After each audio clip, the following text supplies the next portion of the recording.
A retired police officer rescues two newborn twins from a crime scene, raising them as his own, giving them the life they never had. For years, he believes he's left the past behind, until an anonymous letter shatters everything. You raised the sons of a monster. What does it mean? Who were their real parents? And when the truth comes out, will it destroy the family he fought so hard to build? This is a story of sacrifice, secrets, and a shocking revelation that will change everything. Before we get into the story, comment below where in the world you are watching from today. Jack's tires crunched over broken glass as he pulled his weathered Ford into the dark alley. Red and blue lights pulsed against brick walls, casting eerie shadows that danced like memories from his past. Even after 3 years of retirement, the familiar scene made his heart race. The organized chaos of officers securing the area, paramedics rushing between victims, the acrid smell of gunpowder hanging in the air. The scene transported him back to countless nights just like this one, when he'd worn the badge himself. He shouldn't be here. His security consulting work was supposed to keep him safely behind a desk, reviewing case files and offering guidance from a distance. But old habits died hard, and the police scanner he still kept in his car had drawn him like a moth to flame. Something about tonight's call had stirred his instincts, refusing to let him drive on by. "Jack?" a familiar voice called out. "Thought you were done with these late-night parties."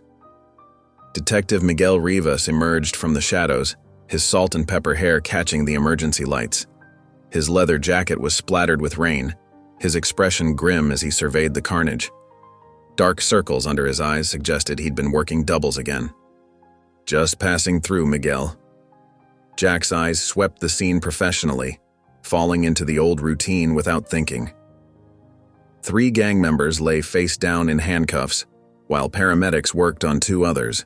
Blood mixed with rainwater, creating dark rivers between the cracked pavement.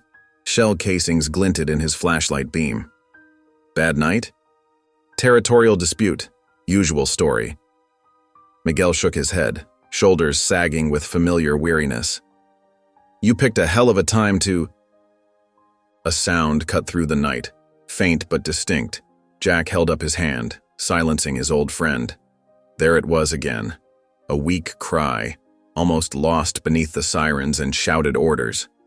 His spine tingled with the same sixth sense that had saved his life more than once on the job. "You hear that?" Jack was already moving, his old instincts kicking in. He followed the sound past an overturned dumpster, his flashlight beam cutting through the darkness. The cry grew stronger, more desperate. His heart hammered against his ribs, knowing something wasn't right. "Dear God," he breathed. There, wedged between pieces of cardboard and debris, lay 2 tiny bundles. Hospital blankets, thin and sodden from the night air, barely protected the newborns within. Their skin had taken on a bluish tinge, their cries growing weaker by the second. The sight hit him like a physical blow. "Miguel!" Jack's voice cracked as he carefully knelt beside them, his knees protesting against the wet pavement. "Get the paramedics! Now!" His hands shook as he gathered the babies, 1 in each arm. They were so small, so fragile, their faces scrunched in distress, little fists balled against the cold. He pulled them close to his chest, trying to share what warmth he could. Their tiny bodies trembled against him, and something fierce and protective awakened in his soul.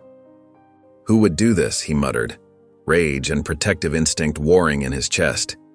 His cop's mind was already spinning theories, looking for connections. "Miguel, was there any report of a woman involved? Someone injured, maybe fleeing the scene?" Rivas was already shaking his head, speaking rapidly into his radio. "Nothing. No females reported in the vicinity during the shooting." Paramedics swarmed around them, their voices urgent but professional. Jack found himself reluctant to let go as they took the twins, wrapping them in thermal blankets and rushing them toward waiting ambulances. His arms felt strangely empty without their weight. "Sir?" One of the medics turned to him. "Are you family?" "No, Jack watched as they secured the babies, his chest tight with an emotion he couldn't name. His voice came out rough, barely above a whisper. "I found them." The emergency room was a stark contrast to the dark alley. Blindingly bright, sterile, humming with controlled urgency. Jack stood at the window of the neonatal unit, watching nurses work efficiently around the two small forms now connected to warming units and monitors. The fluorescent lights cast harsh shadows under his eyes, reflecting his exhaustion in the glass. The steady beeping of vital signs filled the air as he pressed his palm against the glass. After decades on the force, he thought he'd seen it all. But this? 2 innocent lives, discarded like trash in that cold alley? It stirred something in him, something he thought had died years ago when he turned in his badge. A fierce determination he hadn't felt since his last big case. "Who left you here, little ones?" he whispered, his breath fogging the glass. His detective's mind was already cataloging details, connecting dots. And why? The machines continued their rhythmic beeping, offering no answers to his questions. But deep down, Jack knew his quiet retirement had just ended. These boys needed someone in their corner, and he'd never been able to walk away from a case that mattered. The fluorescent lights of the hospital corridor hummed overhead as Jack trudged toward the neonatal intensive care unit, NICU, his clothes wrinkled from the long night. Dark circles shadowed his eyes, but sleep was the last thing on his mind. He'd spent hours at his desk searching old case files, looking for any similar incidents. Mothers abandoning newborns after gang violence. Nothing matched. Nurse Helen Carter met him at the entrance, her experienced hands quickly guiding him through the sanitization process. "You look like you could use some coffee, Mr. Pearson," she said, her voice gentle but firm. "The little ones are doing better this morning. Their body temperatures have stabilized, and they're taking to the formula well." Jack nodded, grateful for her kindness. "Any signs of—" He trailed off, not sure what he was asking about. Drugs, abuse, anything that might explain their abandonment. The possibilities gnawed at him, each one more troubling than the last. "Nothing concerning in their blood work," Helen assured him. "They're healthy babies, just born a bit early, probably around 36 weeks. Whatever their mother was running from, she took care of them before they were born." Through the glass panel, Jack watched the twins sleeping peacefully in their incubators. Their tiny chests rose and fell in perfect sync, dark wisps of hair peeking out from under their matching blue caps. Medical equipment surrounded them, beeping steadily, monitoring every breath. Despite the circumstances, there was a serenity about them that touched Jack's heart. "They're fighters," Helen said softly. "Most preemies this age need more support, but these two are holding their own. It's like they know they have to stick together." The sound of heavy footsteps interrupted them. Detective Rivas appeared, his expression grim, holding a clear evidence bag. Inside was a crumpled piece of paper, torn from what looked like a hospital notepad. "Found this wedged in one of the blankets," Rivas said, carefully opening the bag. "Lab just cleared it. No prints except partial smudges, probably from the mother." Jack's hands trembled slightly as he unfolded the note. 4 words, written in desperate, hurried strokes. Save them from his world. The chill that ran through him had nothing to do with the hospital's air conditioning. 25 years of police work had taught him to read between lines, and these words screamed of terror, of someone running from something or someone dangerous enough to make abandonment seem like the safer choice. The implication was clear. These babies were in grave danger. "His world," Jack muttered, studying the handwriting. The letters slanted sharply, pressed deep into the paper, as if the writer had been in a rush, or perhaps in fear. The father? The gang leader? Someone else entirely? Rivas shook his head. "We've checked every hospital within 50 miles. No reports of missing newborns or mothers leaving against medical advice. Whoever she is, she planned this carefully, or had help. Or someone helped her hide the pregnancy," Jack added, his detective instincts kicking in. "Have you checked local shelters, women's clinics, anywhere someone might go if they were in trouble?" "Jack?" Rivas's tone was gentle but firm. "We're looking, but with no ID, no witnesses, and no surveillance footage, we're working blind. These cases—" He glanced at the twins. "They rarely end with answers. We might never know who she is or where she went." Through the glass, one of the babies stirred, tiny fingers reaching out to grasp at air. Something twisted in Jack's chest, a feeling he hadn't experienced since his wife passed away 5 years ago. These innocent lives thrown into chaos before they could even open their eyes. They deserved better. They deserved a chance. "They need names," Nurse Helen said softly. "For the paperwork. Social services will be here tomorrow, and they'll need something to put on the forms." Jack stood at the window, watching as the second twin joined his brother in peaceful slumber. They had nothing, no names, no family, no history. Just 4 haunting words and the echo of their mother's desperate choice. But they had each other, and for now that was enough. For the first time since hanging up his badge, Jack felt the familiar surge of purpose. These boys needed protection, and someone was counting on him to provide it. He wouldn't let them down. Not again, not ever. Jack stared at the stack of foster care paperwork spread across his kitchen table, each form representing another step toward a decision that would change everything. The morning sun streamed through the window, casting long shadows across the documents. His weathered hands drummed an anxious rhythm on the wooden surface, the same table where his family had shared countless meals and memories over the years. Linda stood by the sink, her silver hair neatly styled despite the early hour, absently wiping already clean dishes with a checkered dishcloth. She watched her husband with a mixture of concern and exasperation. "Jack, please think about this rationally," she said, her voice soft but firm. "We're not young anymore. Babies need constant attention, midnight feedings, diaper changes. It's exhausting even for young parents. At our age, it could be overwhelming." "I know, Linda." Jack's voice was rough with emotion, his fingers tracing the edge of the nearest form. "But I can't stop thinking about them lying there in that alley. They could have died. 2 innocent babies just abandoned like that." His chest tightened at the memory. Linda moved to sit across from him, reaching out to still his restless hands. Her touch was warm and familiar, grounding him as it had for decades. "Of course what you did was right. You saved their lives. But that doesn't mean we have to be the ones to raise them.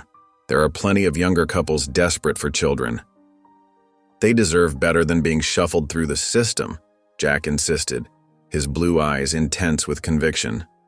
"I've seen what happens to kids who bounce from home to home. They lose trust, lose hope. I've watched it happen too many times in my career." "And what about our retirement plans? The traveling we talked about?" Linda's practical nature showed through, though her eyes were kind. Her fingers fidgeted with her wedding ring, a nervous habit she'd never outgrown. "We worked hard for these golden years. The RV is already half paid for." Jack pushed back from the table, pacing the familiar kitchen. The same kitchen where they'd raised their own children, now grown with families of their own.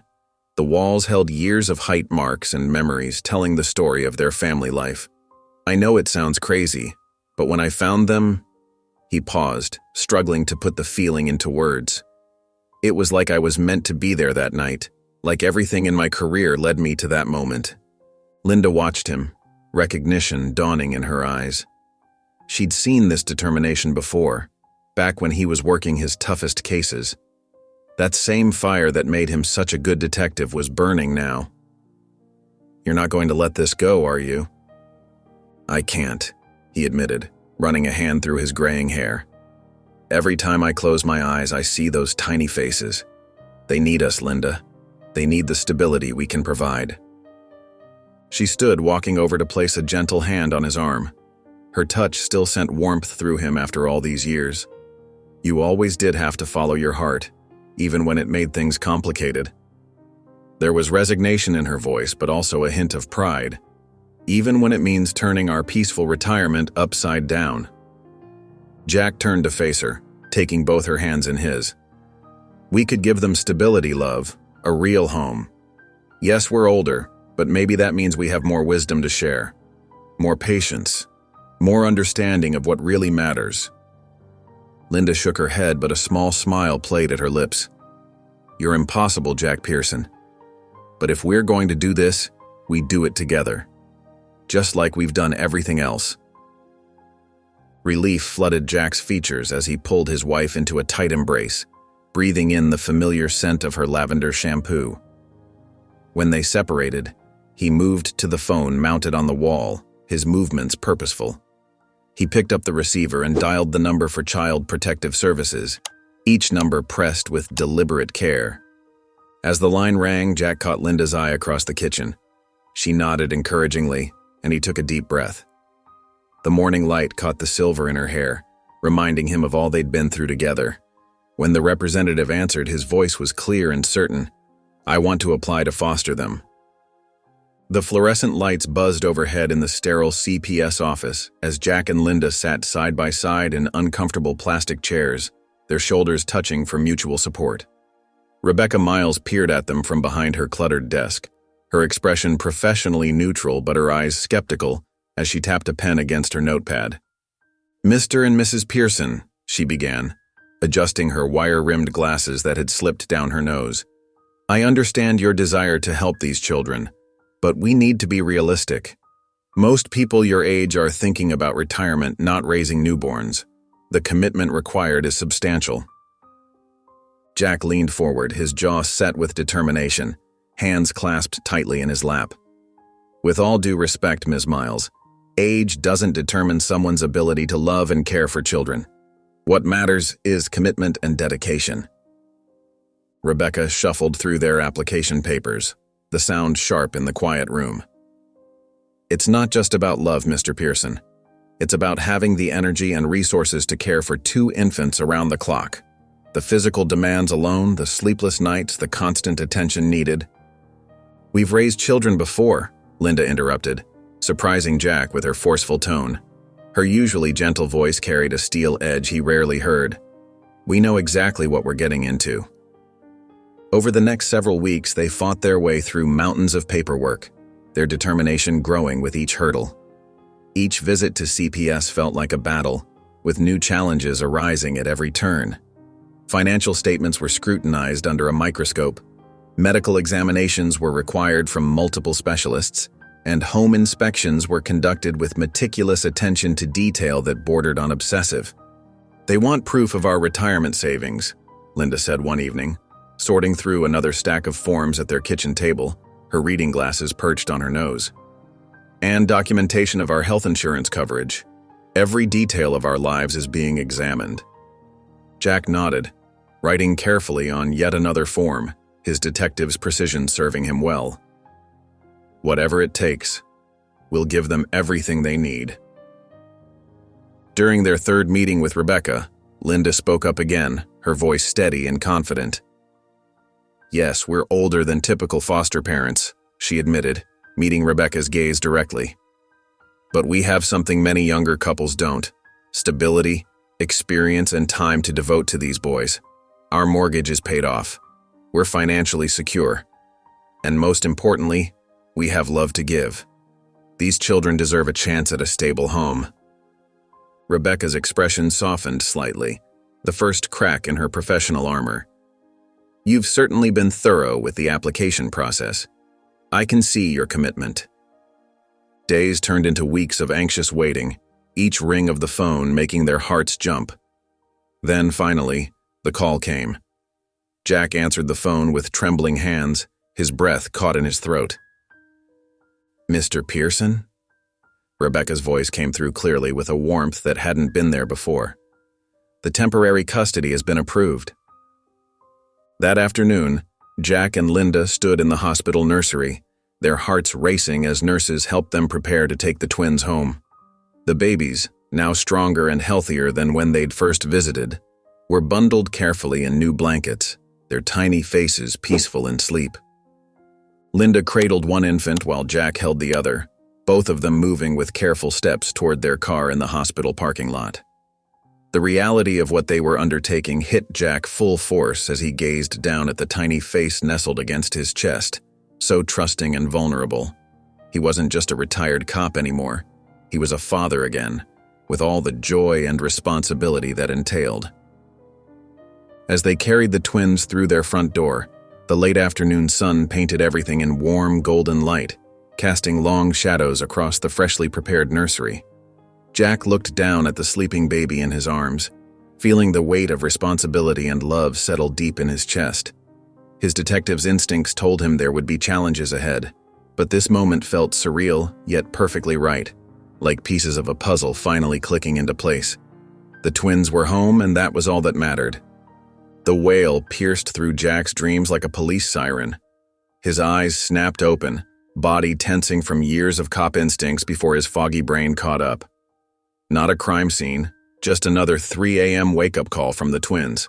The familiar sound echoed through their modest suburban home, a stark reminder of how different his life had become. Linda was already up, her silver hair messy as she gently rocked Caleb against her shoulder.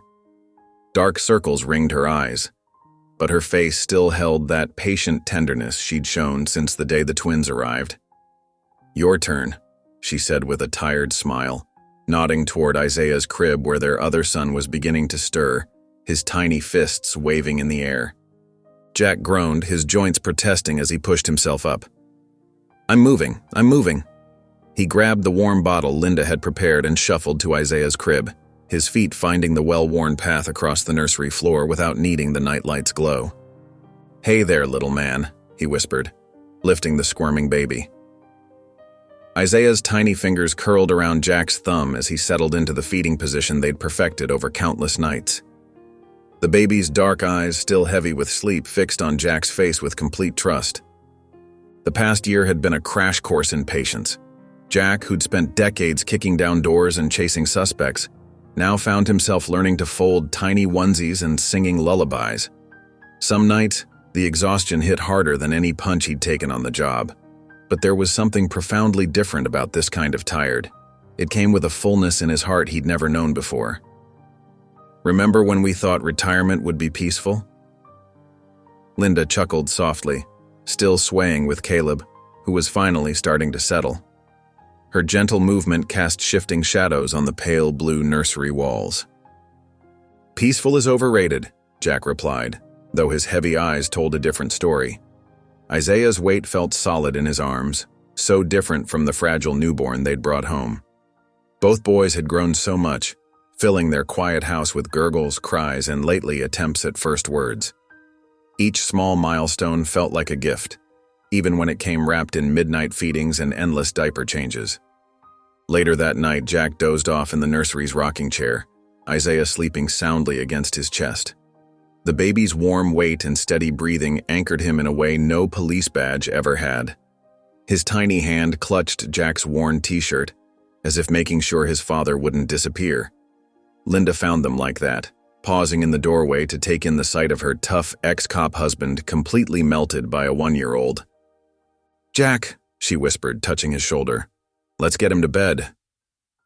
The moonlight streaming through the window caught the silver in her hair, reminding Jack of all the years they'd shared together. Jack blinked awake, carefully transferring Isaiah to his crib. His back ached from the awkward position, but he couldn't bring himself to regret it. On the changing table lay the stack of adoption papers they'd received that morning, the official letterhead gleaming in the soft light. Tomorrow he would sign them, making official what his heart had known for months. These boys were meant to be theirs. In the dim living room, Jack spread the papers across the coffee table. Each page represented another step toward permanently binding their unexpected family together. His pen hovered over the signature line as memories of the past year flashed through his mind. First smiles, sleepless nights, tiny hands reaching for him, the overwhelming love that grew with each passing day. The weight of the moment settled around him like a warm blanket. With steady hands that had once wielded a service weapon but now changed diapers and prepared bottles, Jack signed his name. The pen moved smoothly across the paper, each letter a promise to the future. Tomorrow, Isaiah and Caleb would officially become Pearsons, and their makeshift family would be complete in the eyes of the law, just as it had been in their hearts for months. The morning chaos erupted like a tornado through Jack and Linda's usually quiet home. Toys scattered across the floor in colorful disarray, backpacks lay open with supplies spilling out like confetti, and 2 excited 5-year-olds bounced off the walls with first-day jitters, their energy practically vibrating through the house. "Isaiah, hold still," Jack said, attempting to fix his son's crooked bow tie for the 3rd time.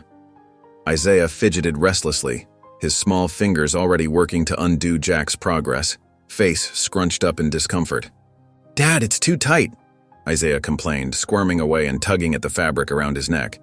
"It feels like it's choking me." Meanwhile, Caleb zoomed past them for the third time, wearing one blue sock and one red sock, his untied shoelaces trailing behind him like party streamers. "Can't catch me," he yelled, narrowly missing the coffee table and giggling as he rounded the corner at top speed. "Caleb, those shoes need tying before someone breaks something," Linda called from the kitchen, where she methodically packed identical lunchboxes with carefully cut sandwiches, apple slices, and juice boxes, making sure everything was perfect for their first day. Jack groaned as he lowered himself to one knee, catching Caleb mid-sprint with practiced movements from his police days. "Come here, Tornado. Let's fix those laces." His joints protested the movement with sharp twinges, reminding him he wasn't as young as he used to be. "I used to take down criminals for a living, and now I'm losing to shoelaces and bow ties." Linda's warm laugh drifted from the kitchen, bright and affectionate. "How the mighty have fallen," she teased, zipping up the carefully packed backpacks and double-checking their contents one last time. At the school, the playground buzzed with nervous energy and excitement. Other parents hugged their children goodbye, some openly crying, others trying to hide their tears behind dark sunglasses and brave smiles. Jack felt his own throat tighten as they walked the boys to their classroom, his heart doing strange flips in his chest. Miss Riley, their teacher, greeted them with a warm smile that reached her kind eyes. "Welcome to kindergarten," she said cheerfully, her voice gentle and reassuring. Caleb immediately broke free from Jack's hand, racing toward a group of kids building with blocks in the corner. "Hi, I'm Caleb," his voice carried across the room, fearless and full of energy, already making himself at home. Isaiah, however, stayed close to Jack's leg, his small hand gripping the fabric of Jack's pants like an anchor. But then he looked up at his father's worried face and smiled bravely, his eyes showing wisdom beyond his years.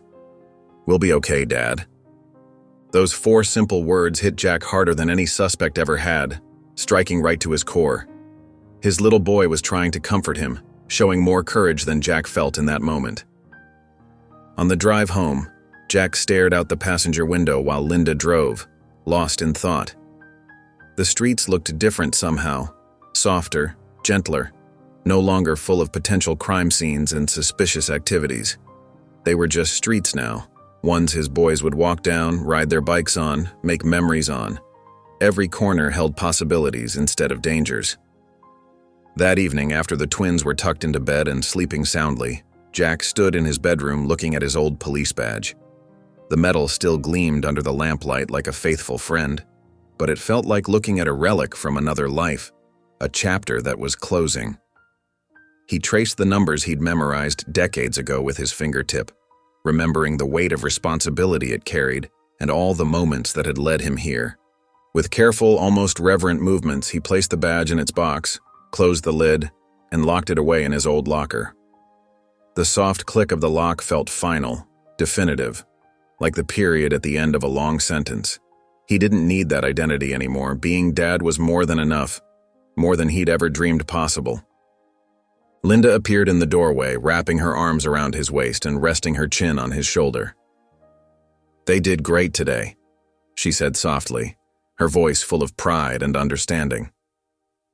Jack nodded, his hand still resting on the closed locker.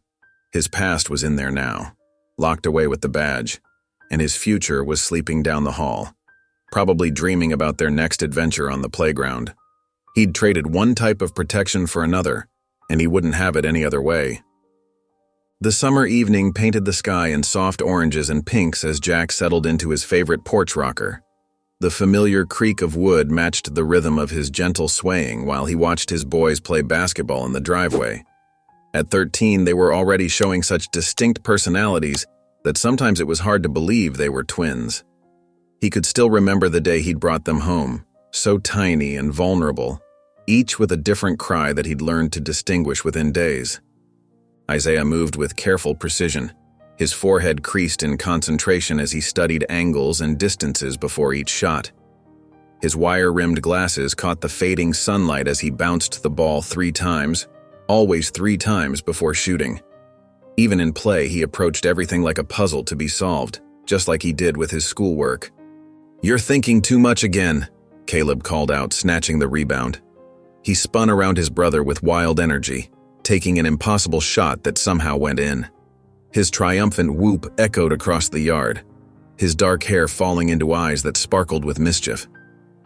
The screen door squeaked behind Jack, and Linda appeared with 2 steaming mugs. She handed one to Jack, the familiar scent of chamomile rising between them. "They're growing up fast," she murmured, watching the boys with a soft smile. Her wedding ring caught the last rays of sunlight as she wrapped both hands around her own mug. "Too fast," Jack replied, his hands tightening around the warm mug. He could feel the years slipping through his fingers like sand. Later that evening, Jack sat at his desk reviewing another note from Caleb's math teacher, the 3rd this month. The boy was smart, but restless, spending more time doodling than doing equations. Just last week, he'd been caught climbing out his bedroom window after curfew, a habit that reminded Jack too much of someone he'd rather forget. Isaiah knocked gently on the study door. "Dad? About Caleb... He shifted uncomfortably, pushing his glasses up his nose in that nervous gesture Jack had come to recognize. "He's not really going to the library after school. He's been hanging out behind the mall with some older kids." Jack sighed. Isaiah always tried to protect his brother while staying honest, a difficult balance that seemed to weigh heavier on him lately. The boy's shoulders hunched slightly under the burden of his confession. Linda appeared in the doorway, her face etched with concern. Her fingers twisted the hem of her sweater, a habit she'd developed whenever they discussed this particular topic. "Maybe it's time, Jack," she said softly. "They're old enough to know the truth." "No." Jack's response was firm as he pulled open his desk drawer. Beneath a stack of papers lay the yellowed note that had haunted him for 13 years. "Save them from his world." 4 words that carried so much weight, written in a desperate hand he still remembered trembling. "They deserve a normal life, Linda," he insisted, closing the drawer with finality. "They don't need to know." The words felt hollow even as he spoke them, like promises he wasn't sure he could keep anymore. Through the window he could hear Caleb and Isaiah still playing basketball, their laughter floating up through the evening air. The sound twisted something in his chest, pride mixed with fear. Their voices, so young and carefree, made his protective instincts surge even stronger. That night, after the boys were in bed, Jack returned to his study. The house creaked and settled around him as he pulled out the old note, staring at the hastily scrawled words that had changed all their lives. The paper felt fragile between his fingers, like it might crumble along with the careful life he'd built. Each fold and crease told a story of countless nights like this one, when doubt crept in with the darkness. Save them from his world. With trembling hands, he shoved the note back into the drawer, burying the secret once again beneath a stack of ordinary papers. School permission slips, utility bills, the mundane shields he used to protect his family from the truth. The sound of the drawer closing echoed in the quiet room like a final declaration. But Jack knew better than anyone that some secrets refused to stay buried forever. The morning sun streamed through the kitchen windows as Jack shuffled through the mail, his coffee growing cold beside him. Bills, advertisements, a magazine for Linda, the usual stack of paper that filled their mailbox each day. His weathered hands moved mechanically through the envelopes until they stopped at a plain white one, the paper feeling somehow heavier than the others. No return address. Just their house number written in neat, precise handwriting that seemed deliberately controlled. Jack's cop instincts, dulled by years of retirement but never fully gone, sparked to life. The familiar tension crept into his shoulders, a sensation he hadn't felt since leaving the force. He set down his coffee and carefully opened the envelope, trying not to damage any potential evidence, his fingers working with the methodical precision that had served him well during countless investigations. Inside was a single sheet of paper with 5 words that made his blood run cold. "You raised the sons of a monster." The kitchen suddenly felt too quiet, too still, like the air itself was holding its breath. Jack's hands trembled slightly as he read the words again, each letter burning into his mind. His eyes darted to the window, scanning the peaceful suburban street outside, searching for anything unusual with the keen awareness that had kept him alive during his years on the force. Nothing seemed out of place. Mrs. Henderson walking her poodle, kids waiting for the school bus, a delivery truck making its rounds. But something sinister had invaded their peaceful world through this simple piece of paper, shattering the careful illusion of normalcy he'd built over the years. "Jack?" Linda's voice made him jump. She stood in the doorway, still in her morning robe, concern etching lines around her eyes. Her hair was slightly tousled from sleep, and she clutched her own coffee mug like a shield. "What's wrong? You look like you've seen a ghost." He couldn't speak, just handed her the letter, watching as her eyes scanned the words he wished he could unsee. She read it, her face draining of color. The paper shook in her hands, making a soft rustling sound in the quiet kitchen. "Who?" she whispered, her voice barely audible over the gentle hum of the refrigerator. "Who would send this? Who knows about the boys?" "I don't know," Jack said, his voice gruff with worry, fingers unconsciously curling into fists. "But I'm going to find out."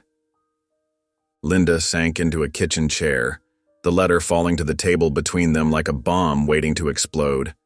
The morning sunlight caught the edge of the paper, making it seem to glow. After all these years? Why now? What does it mean? Jack didn't answer. His mind was already racing through possibilities, old case files, faces from his past as a detective. Someone knew something about those boys' origins, something dark, something he'd spent years trying to protect them from. That night after Linda had gone to bed, Jack sat at his desk in his study, the house creaking and settling around him in the darkness. The letter lay before him, innocent-looking under his desk lamp, its shadows stretching across the worn wooden surface. With hands that felt heavy with dread, he pulled out a dusty box from his bottom drawer, case files he'd never quite been able to let go of, despite promising himself he'd leave the job behind. One by one, he began flipping through them, the familiar smell of old paper filling his nostrils. Cold cases, unsolved mysteries, gang affiliations, criminal profiles, names and faces from his past as a detective swam before his tired eyes, each one a reminder of unfinished business and lingering questions. Then he saw it, a name that made his heart stop, that sent ice through his veins. The file slipped from his nerveless fingers, scattering papers across his desk like autumn leaves in a storm. "No," he whispered into the quiet room, his voice rough with disbelief and fear. "It can't be." The evidence lay before him, a truth he'd never suspected, never wanted to know. A truth that could destroy everything he'd built, everything he'd tried to protect. The shadows in the room seemed to deepen as the weight of this revelation settled over him like a heavy blanket. Jack's study felt smaller than usual that night, the walls closing in as he hunched over his desk. The letter's words seemed to mock him from where it lay. "You raised the sons of a monster." His desk lamp cast long shadows across stacks of old case files, remnants of a life he thought he'd left behind. The air felt thick with tension, heavy with secrets that had festered far too long. With trembling hands, he opened the thickest file. The name Victor Alvarez stared back at him in bold letters. Jack's throat tightened.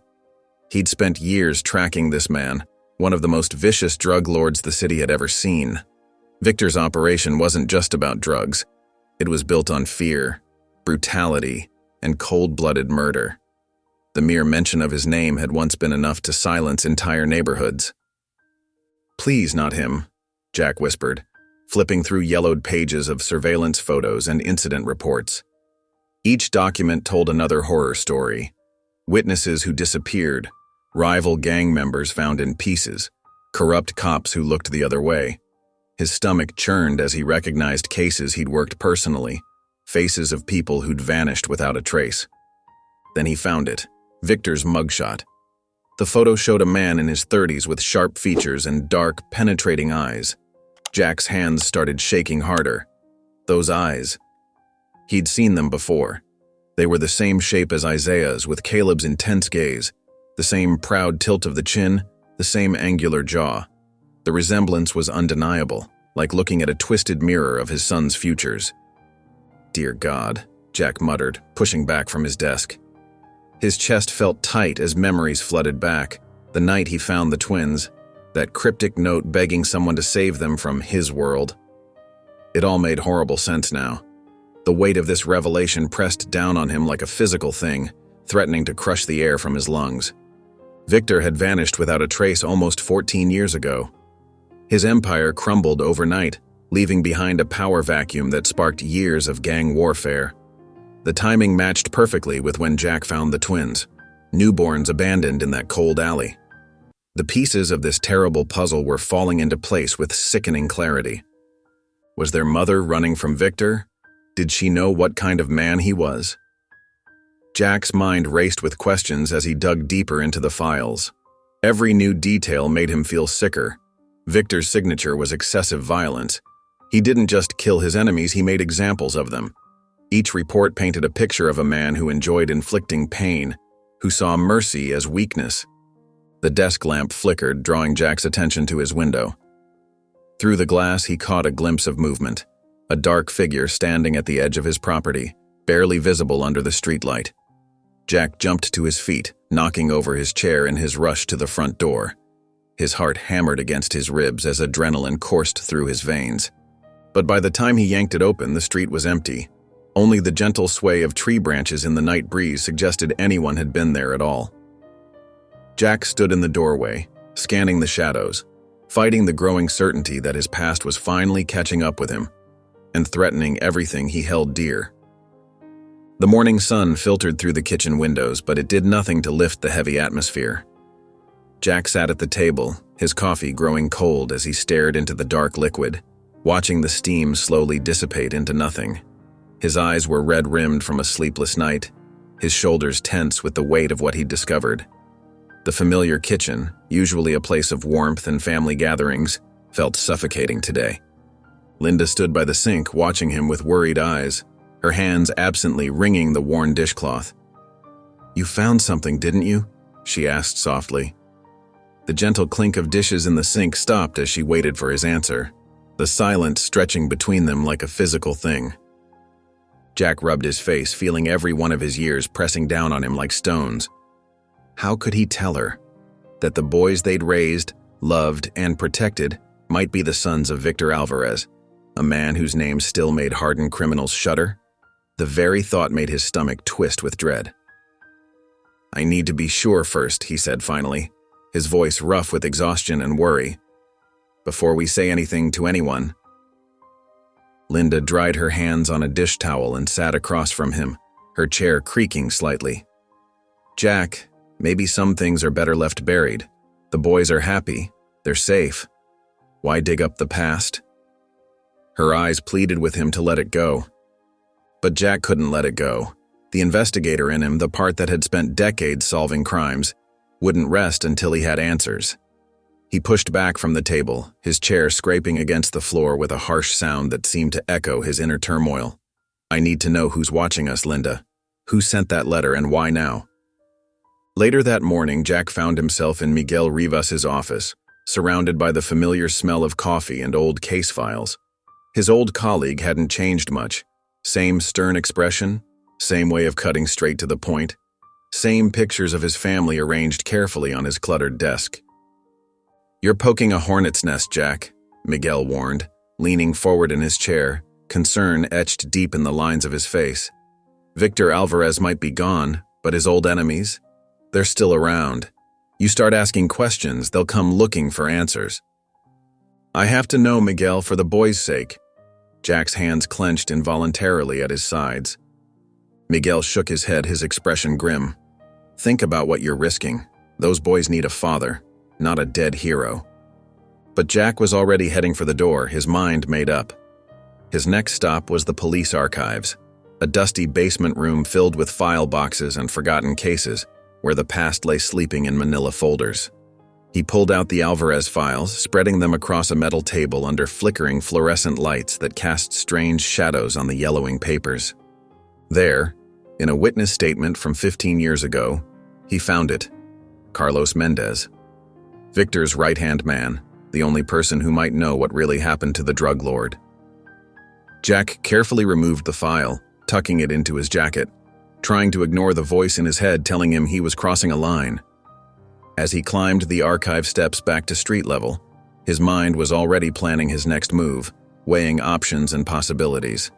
Finding Mendez wouldn't be easy, but it was his only lead.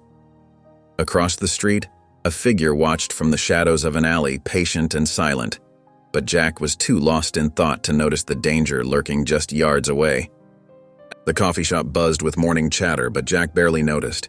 He sat in a corner booth, his back to the wall. Old habits die hard. His eyes tracked every movement, especially the nervous man sliding into the seat across from him. The early sunlight filtering through the windows cast long shadows across their table, making the moment feel even more ominous. Diego Ramirez looked different from his cartel days. His expensive suits had been replaced by a worn janitor's uniform, and his once confident swagger was now a cautious shuffle. His eyes darted around the room as he stirred sugar into his coffee with trembling hands. Deep wrinkles lined his face, telling stories of sleepless nights and constant fear. "Victor Alvarez?" Diego's voice was barely above a whisper, his accent thicker with anxiety. "Dead men don't stay dead for long." Jack leaned forward, his coffee forgotten. The ceramic mug grew cold between his calloused hands. "What does that mean?" Diego wiped sweat from his forehead with a paper napkin. There were rumors that his girl ran, that she was pregnant. That's why he disappeared. He was looking for her. His words came out in short, desperate bursts. The words hit Jack like a physical blow, making his chest tighten. The mother of his boys, running scared and desperate. It explained the note they'd found that night. Save them from his world. The memory of that rain-soaked paper still haunted him. "Tell me everything you know," Jack pressed, keeping his voice low but intense. "Not much to tell." Diego's fingers drummed nervously on the table, creating a rhythm of fear. Victor went crazy when she disappeared, tore apart half the city looking for her. Then one day he vanished too. Some say he's still searching, like a ghost that won't rest. Jack thought of Isaiah and Caleb at home, probably arguing over breakfast or playing video games. His sons, Victor Alvarez's sons. The thought made him sick. Their innocent faces flashed through his mind, making his protective instincts surge.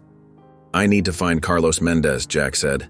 "He was Victor's right hand, he must know something." Diego's face went pale. He actually crossed himself, muttering a quick prayer under his breath. "If Mendez is still alive, you better pray he never hears you're looking for him." He stood up quickly, nearly knocking over his coffee. "I've said too much already." His hands shook as he gathered his things. Jack watched him hurry away, his mind racing. The pieces were falling into place, forming a picture he wished he'd never seen. His boys were tied to one of the most dangerous criminals he'd ever chased. Each revelation felt like another weight on his shoulders. The parking lot was dark when Jack finally left the coffee shop, the setting sun casting long shadows between the cars. His thoughts were so consumed with what he'd learned that he almost missed the sound of screeching tires. Almost. A black SUV roared up beside him, its engine growling like an angry beast. The window rolled down, revealing a masked figure holding a gun. "Stop digging, old man, or next time we don't miss." The gunshot was deafening in the quiet lot. Jack's side mirror exploded into fragments, sending shards of glass dancing across the pavement. By the time he looked up from his defensive crouch, the SUV was already disappearing around the corner, leaving only the smell of burnt rubber behind and the echo of screeching tires. Standing slowly, Jack felt the crumpled letter in his pocket, its edges worn from constant handling. The warning was clear, but he couldn't stop now. Not when he was finally getting close to the truth. His boys deserved to know everything, no matter the cost. The afternoon sun filtered through the kitchen windows, casting long shadows across the worn linoleum floor. Isaiah stood at the counter, methodically spreading peanut butter on his sandwich, while Caleb rummaged through the fridge. The house felt different lately, tenser, filled with unspoken questions and heavy silences that seemed to hang in the air like invisible smoke. "Dad's acting weird again," Caleb muttered, grabbing a soda and kicking the fridge door shut with his foot. "Did you see how jumpy he was at breakfast? He nearly dropped his coffee when the neighbor's dog barked." Isaiah nodded slowly, carefully aligning the bread slices. "Yeah, and he keeps checking the windows at night. I heard him up at 3 a.m. again, making his rounds." That's not even the weirdest part. Caleb leaned closer, lowering his voice to barely above a whisper. I found a bullet hole in his car yesterday. The side mirror's all busted up and there's this perfect little round hole right through the metal. Isaiah's hand froze mid-spread, a glob of peanut butter dripping onto the counter. What? He said it was just vandals, but come on. Caleb's eyes narrowed, his fingers tightening around the soda can until his knuckles went white. Since when does Dad lie to us? He's always been straight with us about everything.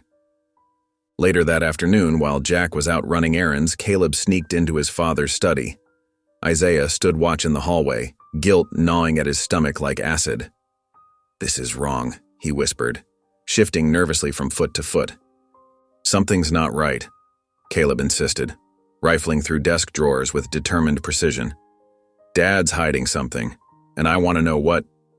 He stopped suddenly, pulling out a thick manila file. Got it.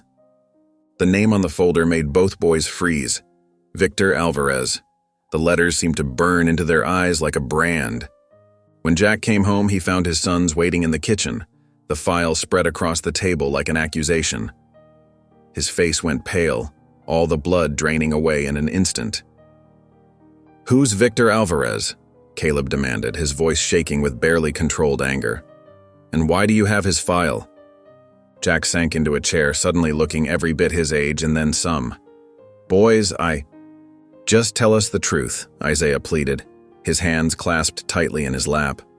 "Please." Jack took a deep breath, then slowly began to speak. He told them everything, about finding them that night, about the mysterious note, about Victor Alvarez's empire of violence and fear. With each word, the boys' faces grew more ashen, their world tilting on its axis. "So you're saying our real father was a murderer?" Isaiah whispered, his voice barely audible over the humming of the refrigerator. Caleb's laugh was bitter, cutting through the air like broken glass. He was worse than that. He stood up abruptly, his chair scraping against the floor with a harsh screech. "A drug lord? A monster who killed people? And you kept this from us for 17 years? "I was trying to protect you," Jack said, reaching for his son with trembling hands. "Protect us?" Caleb snatched up the file, papers spilling across the table like autumn leaves. "By lying? By pretending everything was normal while you investigated our psycho father behind our backs?" With a sudden movement, he hurled the file across the room, papers exploding in all directions like a burst of confetti. "Caleb, please," Jack started, his voice cracking with desperation. "You should have told us years ago." Caleb's voice broke, tears gathering in his eyes. "We had a right to know, to understand who we are." Before Jack could respond, Caleb was already storming out, the front door slamming behind him with enough force to rattle the windows. Isaiah remained frozen in the kitchen, torn between following his brother and staying with the only father he'd ever known, his heart splitting in two different directions. "Isaiah!" Jack's voice was pleading, raw with emotion. But for the first time in his life, Isaiah turned away from his father's call, leaving Jack alone in the kitchen with scattered papers and 17 years of secrets finally exposed to the harsh light of truth. The morning sun streamed through the kitchen windows, but it brought no warmth to the empty house. Jack's footsteps echoed against the hardwood floors as he made his way downstairs, his heart heavy with dread.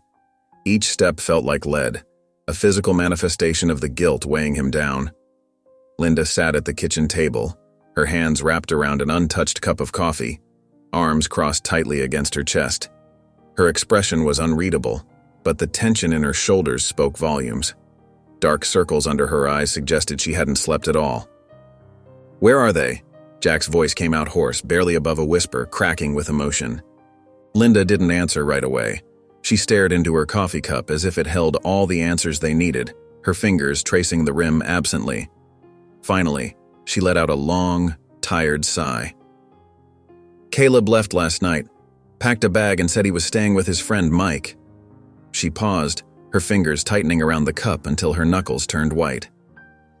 "Isaiah, he barely said 2 words this morning before heading to school. Just grabbed his backpack and walked out." Jack closed his eyes, leaning against the doorframe for support. The weight of yesterday's revelations pressed down on him like a physical force, threatening to crush him completely. He tried calling Caleb's phone throughout the morning, each attempt going straight to voicemail. His messages grew increasingly desperate, from stern to pleading. After the 6th try, he grabbed his keys and drove to Isaiah's school, parking near the main entrance. His hands gripped the steering wheel so tight they ached. The afternoon bell rang, and students poured out of the building. Jack spotted Isaiah immediately, shoulders hunched, backpack slung low, looking smaller than he had in years. "Isaiah," he called out, stepping forward, hope flickering in his chest. His son looked up, their eyes meeting briefly. The hurt and betrayal in Isaiah's gaze felt like a physical blow. But Isaiah just shook his head and kept walking, disappearing into the crowd of students. Back home, Linda's words cut through him like a knife. "You just lost your sons, Jack." The truth of it settled in his gut like ice. That night, Jack sat alone in his study, surrounded by scattered case files and old photographs. The house felt impossibly quiet. No teenage footsteps thundering down the stairs. No bickering over the TV remote. No late-night raids on the kitchen. Just silence, broken only by the steady ticking of the wall clock marking each moment his family fell further apart. He stared at the files spread across his desk, evidence of a past he'd tried so hard to protect them from. His fingers traced over the faces in the photographs, memories of happier times now tainted by secrets. Now that same protection had driven them away. The truth he'd hidden for so long had finally caught up with him, and the cost was higher than he'd ever imagined. The trust and love of the two people who meant everything to him. The autumn breeze rustled through the downtown streets as Jack stood outside Caleb's new apartment building, his worn leather jacket pulled tight against the chill. 2 months had passed since the truth shattered their family, and the distance felt like an ocean between them. He knew Caleb was staying with his friend Marcus in apartment 3B, only because Linda had managed to get the address during one of their brief text exchanges. The building itself was a modest brick structure, nothing fancy but clean and well-maintained, exactly the kind of place Caleb would choose. Jack's hand hovered over the buzzer, his weathered fingers trembling slightly. Through the window, he could see lights on in what he guessed was Caleb's unit, warm against the darkening sky. Taking a deep breath that did little to steady his nerves, he pressed the button. "Who is it?" Caleb's voice crackled through the speaker, guarded and cold, with an edge that hadn't been there before everything fell apart. "It's me, son. Can we talk?" Jack tried to keep his voice even, fighting against the tremor that threatened to break through. Silence stretched for what felt like forever, broken only by the distant sound of traffic and his own heartbeat. Then, "Go home, Jack. I don't want to see you." The finality in Caleb's voice hit Jack like a physical blow, knocking the air from his lungs. He stood there for several more minutes, hoping Caleb might change his mind, but the speaker remained silent, as cold and unforgiving as the evening air. Back home, the atmosphere wasn't much better. Isaiah moved through the house like a ghost, keeping to his room or the basement where he studied, his footsteps echoing in the emptiness of their once lively home. But that night something changed.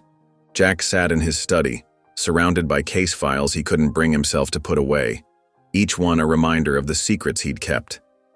When he heard footsteps in the doorway, he looked up to find Isaiah standing there, looking younger than his 17 years in his oversized sweater, shoulders slightly hunched. "Why did you really keep it from us?" Isaiah's voice was quiet but steady, carrying the weight of months of unasked questions. Jack set down the paper he'd been pretending to read, the words having blurred together hours ago. "Sit down, son." Isaiah hesitated before taking the chair across from Jack's desk, perching on the edge like he might need to make a quick escape. The lamp cast shadows across his face, highlighting how much he'd grown to look like the man in the mugshot Jack couldn't forget. The same sharp jawline, the same intense eyes.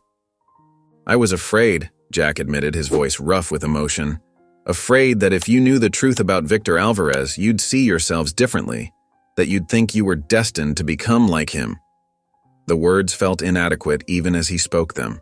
Isaiah's fingers twisted in his lap, a nervous habit he'd had since childhood. "We deserve to know, even if it was hard." His words carried no anger, just a deep sadness that was somehow worse. "You're right," Jack said, the admission tasting bitter on his tongue. "I thought I was protecting you, but I was wrong. I should have trusted you both with the truth." They sat in silence for a long moment, the weight of unspoken words hanging between them. The old grandfather clock in the hall marked each heavy second. Isaiah didn't offer forgiveness, but he didn't leave either. It was the longest conversation they'd had since everything fell apart. Later that night, Isaiah stood in his bedroom, holding an old family photo that was worn at the corners from frequent handling. It showed all of them at the beach 3 summers ago. Jack teaching them to fish, Linda laughing as Caleb splashed everyone with water, their faces glowing with simple joy. Isaiah traced his own smile in the picture, wondering if somewhere in his DNA lurked the capacity for the kind of evil Victor Alvarez had embraced. The glass over the photo reflected his face back at him, and for the first time he wasn't sure who was looking back. The afternoon sun blazed over the crowded stadium as pomp and circumstance filled the air. Jack's hands trembled slightly as he gripped the graduation program, the paper crinkling beneath his sweaty fingers. Linda sat beside him, dabbing at her eyes with a tissue, her shoulder occasionally brushing against his. They watched from the middle section as their sons, dressed in royal blue caps and gowns, filed into their seats on the field below, 2 figures among hundreds yet instantly recognizable to their father's watchful eyes. 2 years had carved deep valleys between them, wounds that refused to fully heal. The weight of secrets and pain still hung heavy, making even simple family dinners feel like walking through a minefield. Every casual conversation carried the potential for explosion. But today, seeing his boys about to graduate, Jack felt a glimmer of hope beneath the sadness, a tiny spark of what they used to have. Isaiah's name came first. "Isaiah James Pearson," the principal announced, his voice booming across the field. Jack's chest tightened as he watched Isaiah cross the stage, his movements measured and dignified, every step carefully placed. Linda squeezed Jack's hand when they caught a glimpse of Isaiah's small smile as he accepted his diploma, the sunlight catching on the gold honor cords draped around his neck. Minutes later, Caleb Michael Pearson echoed through the speakers. Caleb's walk was different, quick, almost defiant, his gown swaying with each determined step. He didn't look toward their section of the bleachers, but Jack noticed how he stood a bit straighter when receiving his diploma, pride visible even from a distance. His chin lifted in that familiar way that always reminded Jack of his stubborn streak. After the ceremony, families flooded the field in a sea of hugs and camera flashes, laughter and tears mixing in the warm afternoon air. Jack hung back, uncertain of his place in this milestone moment, his hands shoved deep in his pockets. But Isaiah approached them first, his diploma held carefully in both hands, the blue tassel from his cap swinging gently. "Hey," Isaiah said softly, extending his hand to Jack. The handshake was formal, nothing like the bear hugs they used to share, but Jack treasured it anyway, memorizing the brief warmth of his son's palm against his. It was more than they'd had in months. Caleb stayed with his friends across the field, his laugh occasionally carrying over the crowd, but Jack caught him glancing their way several times. When their eyes met briefly, Caleb gave a slight nod before turning away, his shoulders tense but not hostile. It wasn't forgiveness, but it wasn't complete rejection either. Later that night, Jack sat alone on the front porch, his tie loosened around his neck, the evening breeze carrying the scent of summer jasmine. The stars twinkled overhead, reminding him of nights spent teaching the boys constellations when they were young, their small faces filled with wonder as they traced patterns in the sky. The screen door creaked, and Jack turned to see Isaiah step outside, still in his dress shirt but with the sleeves rolled up. Without a word, Isaiah lowered himself into the other rocking chair, the wood groaning softly beneath his weight. The silence between them felt different than it had in recent months, less sharp, more contemplative, like the pause between movements in a symphony. They sat there, father and son, watching the night sky together, the gentle creak of the chairs creating a peaceful rhythm. Finally, Isaiah spoke, his voice quiet but clear in the stillness. I don't know if I can forgive you yet, but I don't hate you, Dad." The words hung in the air between them, heavy with meaning and possibility. Jack nodded, emotion making it impossible to speak, his throat tight with unshed tears. In the gentle darkness of the porch, those few words felt like the first real breath he'd taken in 2 years, a tiny crack in the wall between them that let hope shine through. The morning light filtered through the kitchen windows as Jack nursed his coffee, trying to shake off the lingering exhaustion from another restless night. His hands wrapped tightly around the warm mug, seeking comfort in its familiar weight. Linda sat across from him, rustling through the morning paper while the TV hummed quietly in the background. Everything felt normal, mundane even, until Linda's sharp intake of breath shattered the peace. "Jack, turn on the TV, now." Her voice trembled as she pointed at a headline in the paper, her finger shaking against the newsprint. Jack reached for the remote, turning up the volume. A stern-faced news anchor filled the screen, her perfectly coiffed hair and pressed blazer a stark contrast to the gravity of her words, which hit him like physical blows. Breaking news this morning as the district attorney's office announces the reopening of a decades-old police corruption case. Former Detective Jack Pearson is accused of planting evidence during a major drug trafficking investigation in the late 1990s. Sources say the case is connected to notorious drug lord Victor Alvarez, who disappeared over 19 years ago. The DA's office claims new evidence has recently come to light. The coffee cup slipped from Jack's fingers, shattering against the floor. Coffee spread across the tile like dark blood, but he barely noticed. His ears were ringing, the world tilting sideways around him. "This has to be a mistake," Linda whispered, her face pale as fresh snow. "Jack?" Before he could answer, red and blue lights began flashing through their windows, casting eerie shadows across their kitchen walls. Cars screeched to a halt outside their house, tires crunching on the gravel driveway. Heavy footsteps thundered up their front walk, accompanied by sharp commands and radio static. "Dad?" Isaiah appeared in the doorway, his eyes wide with confusion, still wearing his sleep clothes. Caleb stood behind him, jaw clenched tight, his hands balled into fists at his sides. The front door burst open with a resounding crack. Officers poured in, weapons drawn, their boots squeaking against the hardwood floor. "Jack Pearson! Hands where we can see them!" Jack slowly raised his hands, his heart pounding against his ribs like a trapped bird. "Boys, it's going to be okay," he managed to say, as an officer roughly spun him around, pressing him against the wall. The cold bite of handcuffs clicked around his wrists, metal digging into his skin. "Jack Pearson, you're under arrest for evidence tampering, obstruction of justice, and conspiracy to commit fraud. You have the right to remain silent." The Miranda rights faded into background noise as they dragged him toward the door. Outside, reporters had already gathered like vultures, their cameras flashing like lightning strikes in the morning sun. Jack stumbled down the front steps, officers gripping his arms so tightly he could feel bruises forming. Through the chaos, he caught one last glimpse of his son standing in the doorway. Isaiah looked shell-shocked, his face drained of color, one hand gripping the doorframe for support. But it was Caleb's expression that cut deepest, pure disbelief morphing into something harder, colder, like ice forming over troubled waters. Caleb shook his head slowly, as if everything he'd ever suspected about Jack was finally being confirmed, his eyes burning with a mixture of betrayal and vindication. The police car door slammed shut with a final devastating thud, sealing Jack away from his family, from his life, from everything he'd built. As they pulled away from the curb, he closed his eyes. The image of his son's faces burned into his memory like a photograph negative, haunting and permanent. The fluorescent lights buzzed overhead as Jack sat on the hard metal bench in his holding cell, his fingers drumming against his knee. The concrete walls seemed to close in around him, but it wasn't fear that made his hands tremble. It was pure, burning rage. Every charge against him was a carefully constructed lie, designed to destroy everything he'd built.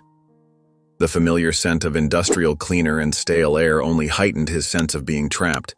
Through the steel bars, he caught sight of Detective Miguel Rivas standing in the hallway.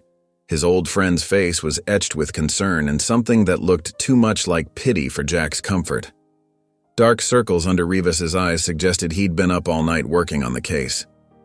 "Tell me you're working on getting me out of here," Jack said, his voice low and rough. His weathered hands gripped the edge of the bench until his knuckles turned white. Rivas ran a hand over his tired face. "Jack, this is bad. Really bad. The DA wants to make an example out of you. They're saying you planted evidence in one of Victor Alvarez's drug busts 20 years ago. The press is already having a field day with it." Jack's chest tightened at the name. Victor Alvarez. Even now, that monster's shadow loomed over everything. The mere mention of that name brought back memories he'd tried hard to bury. "You know that's garbage, Miguel. I never planted evidence, not once in my career, 20 years of service, and this is what they do to me." "I know that," Rivas said softly. "But they've got documents, witness statements. Someone put a lot of work into making this look real. The paperwork alone looks like it's been aging in the system for years." Across town in their shared apartment, Isaiah and Caleb sat rigid on their couch, watching the news coverage of their father's arrest. The TV cast harsh shadows across their faces as reporters dissected Jack's career and character. Empty coffee cups and untouched takeout containers littered the coffee table, evidence of their vigil since the news first broke.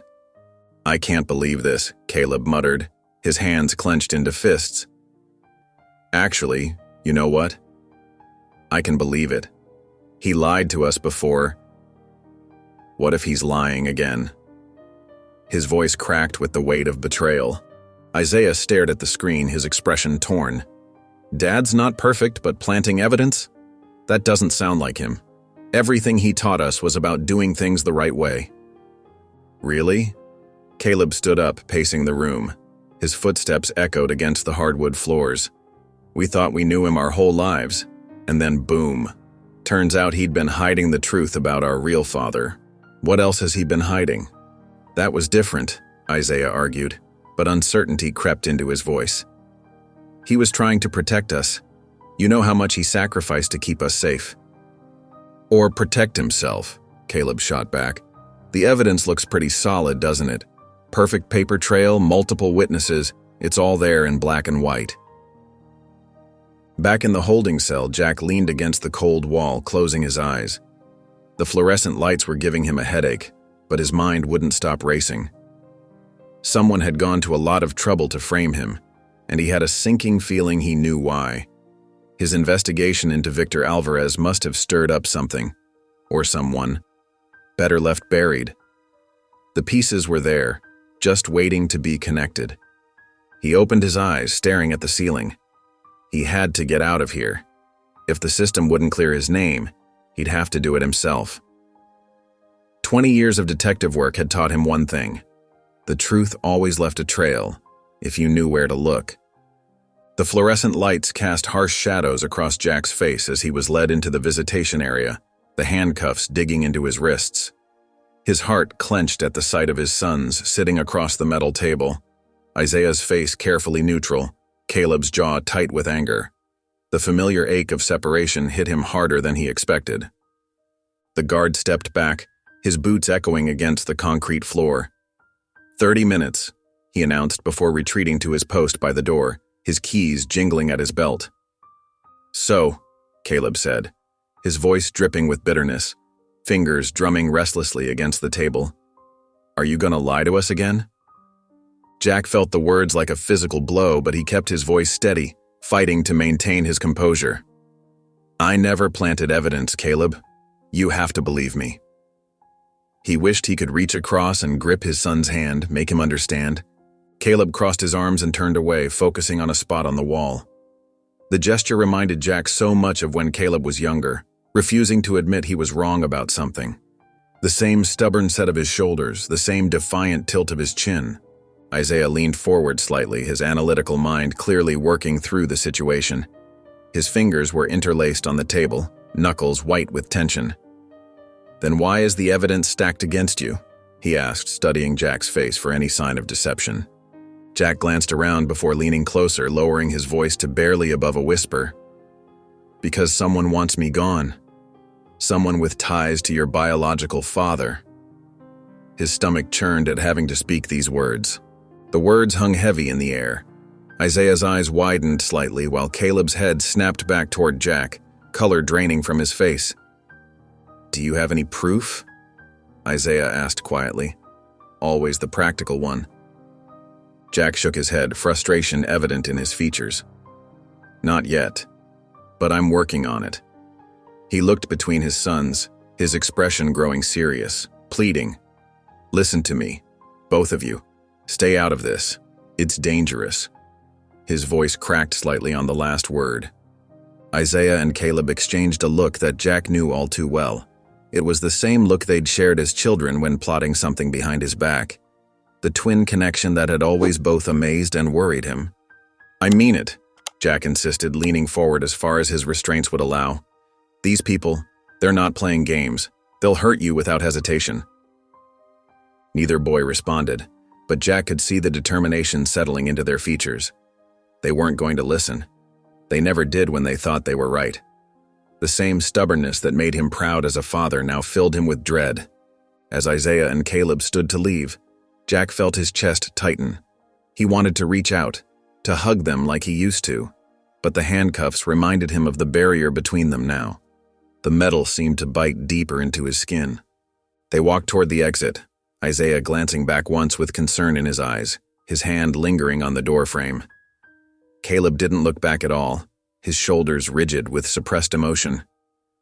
Outside the jail, a black SUV sat silently across the street, its tinted windows concealing whoever watched from within. The engine idled quietly, a predator waiting to strike. Caleb sat in his dimly lit apartment, the blue glow of his laptop screen illuminating his tired face. The clock on the wall ticked past 2 a.m., but sleep felt impossible. Empty energy drink cans littered his desk, testament to his determination to keep working. Jack's words from the jail visit kept echoing in his mind. "Someone wants me gone. Someone with ties to your biological father." Running his hands through his messy hair, Caleb opened another browser tab. Despite his anger at Jack, something didn't add up about these charges.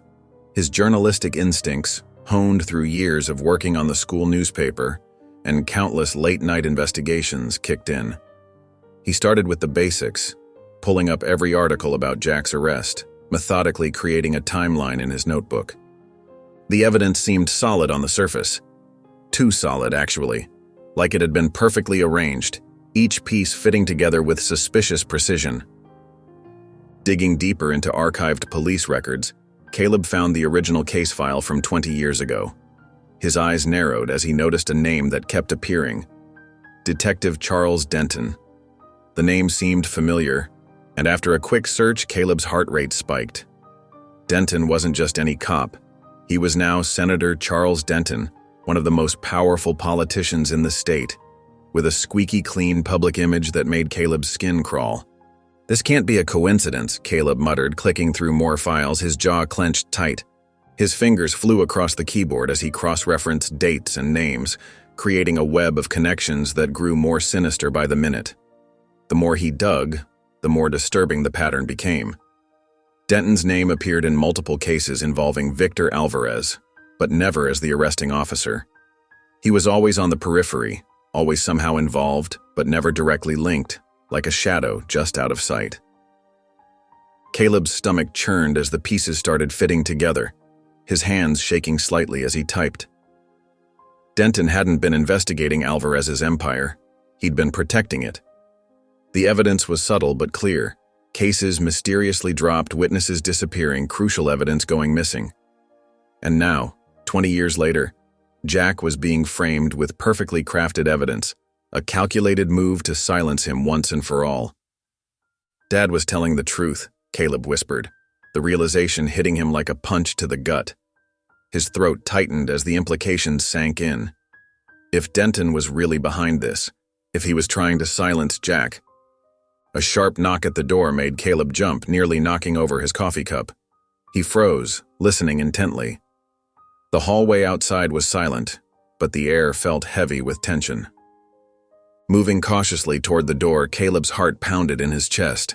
He peered through the peephole but saw no one. Just as he was about to step back, something caught his eye, a white piece of paper taped to his door. its edges fluttering slightly in the hall's draft. With trembling fingers, Caleb opened the door just enough to snatch the note. He unfolded it, his blood running cold as he read the words written in bold black ink. "Walk away while you still can." The threat was clear, but instead of fear, Caleb felt a surge of determination. They wouldn't silence him that easily. The morning sun cast long shadows across the university campus as Isaiah made his way to Dr. Carter's office. His heart pounded with each step. This meeting could change everything. Dr. William Carter's office was exactly what you'd expect from a seasoned law professor. Walls lined with leather-bound books, degrees hanging in polished frames, and a worn leather chair that creaked as he settled into it. The professor's silver hair and wire-rimmed glasses gave him an air of authority that commanded respect. "Dr. Carter, thank you for meeting me," Isaiah said, his voice steady despite his nerves. "It's about my father, Jack Pearson." The professor's expression grew serious.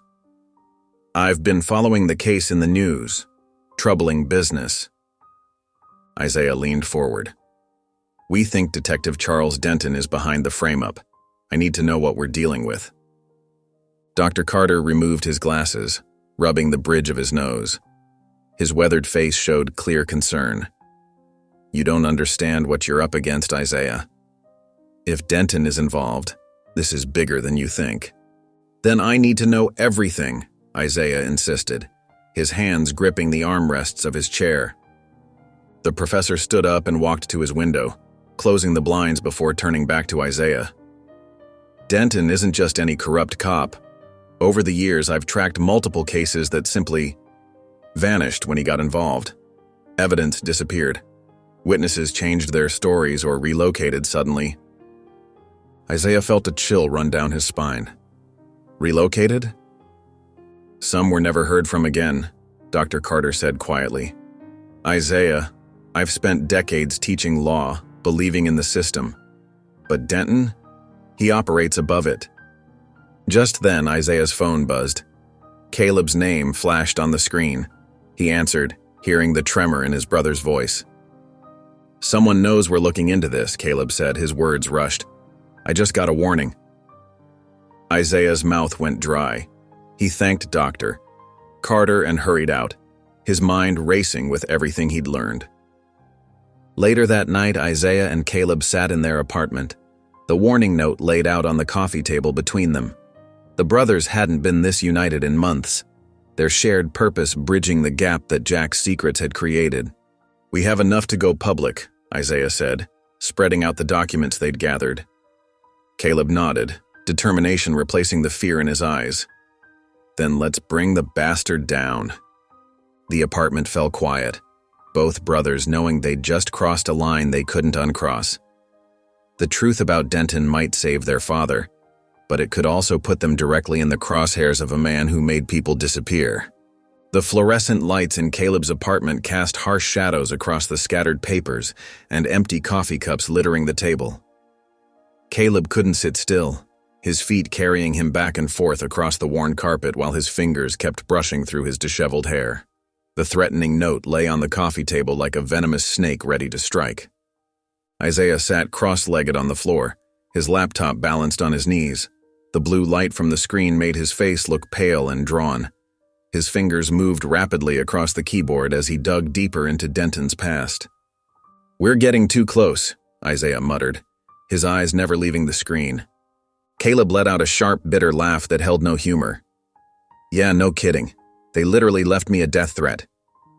He picked up the note again, his hands shaking slightly.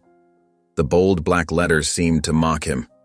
The silence of the night was suddenly shattered by a thunderous crash that made both brothers jump.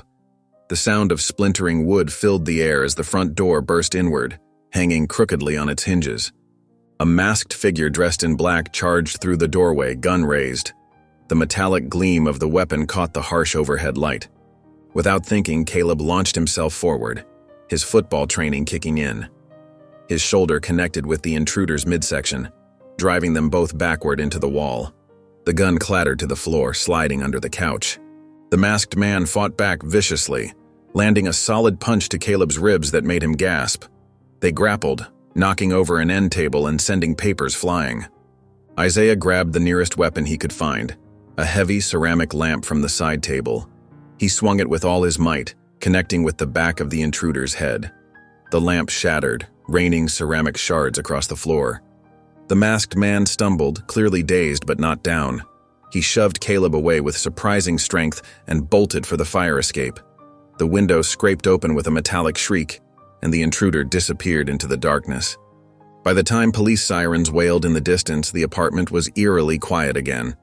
That's when they saw it. Carved deep into the wall with what must have been a knife, the message, "Stop digging," stood out in jagged letters. Later, as Isaiah guided his car through the empty streets, Caleb sat slumped in the passenger seat, one arm wrapped protectively around his bruised ribs. The streetlights cast intermittent shadows across their faces as they drove in tense silence.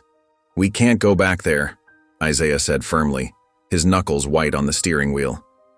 Caleb nodded, his eyes fixed on the dark road ahead. The weight of what they were up against pressed down on both of them like a physical force. The abandoned warehouse loomed against the gray morning sky, its broken windows like hollow eyes staring down at Isaiah and Caleb. Inside, the air was thick with dust and the musty smell of decay. Detective Miguel Rivas stood in a patch of dim light filtering through a cracked skylight, his weathered face tight with concern. "You weren't followed?" Rivas asked, his voice barely above a whisper. Isaiah shook his head. "We took 3 different routes to get here, just like you said." Caleb kept watch near the entrance, his shoulders tense. "Can we make this quick? This place gives me the creeps." Rivas reached into his jacket pocket and pulled out a small USB drive, holding it like it might explode. "This is everything they buried," he said, his hand trembling slightly. "Every dirty deal Denton ever made." Isaiah took the drive, his heart pounding. They huddled around his laptop as he plugged it in. The screen flickered to life, illuminating their faces with a pale blue glow. File after file opened before them. Evidence logs, bank statements, surveillance photos. "My God," Caleb breathed, leaning closer. Denton was working with Alvarez the whole time. Isaiah's fingers flew across the keyboard, opening document after document. Each one revealed another layer of corruption. Drug busts that disappeared, witnesses who changed their stories, money that vanished from evidence lockers. "Look at this," Isaiah said, pointing to a document. "Dad's signature on the evidence forms from the bust, but look at the metadata." He clicked through several screens. The timestamp proves it's forged. They copied his signature from other documents. Caleb's fists clenched. "They set him up, all of it. They planned the whole thing." Rivas stepped back, running a hand over his face. "This kind of truth," he said, his voice heavy. "It gets people killed. Denton's got friends in high places. Once you start this, there's no going back." Isaiah carefully removed the USB drive, tucking it securely in his pocket. The weight of it felt like lead. They made their way toward the exit, footsteps echoing in the empty space. Outside, the morning sun had broken through the clouds, but the warmth didn't reach them.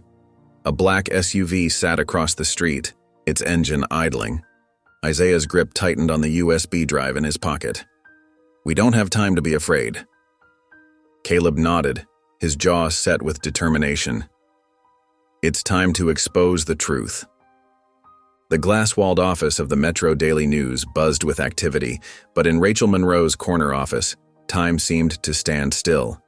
The veteran investigative journalist leaned back in her chair, studying Isaiah with sharp, calculating eyes.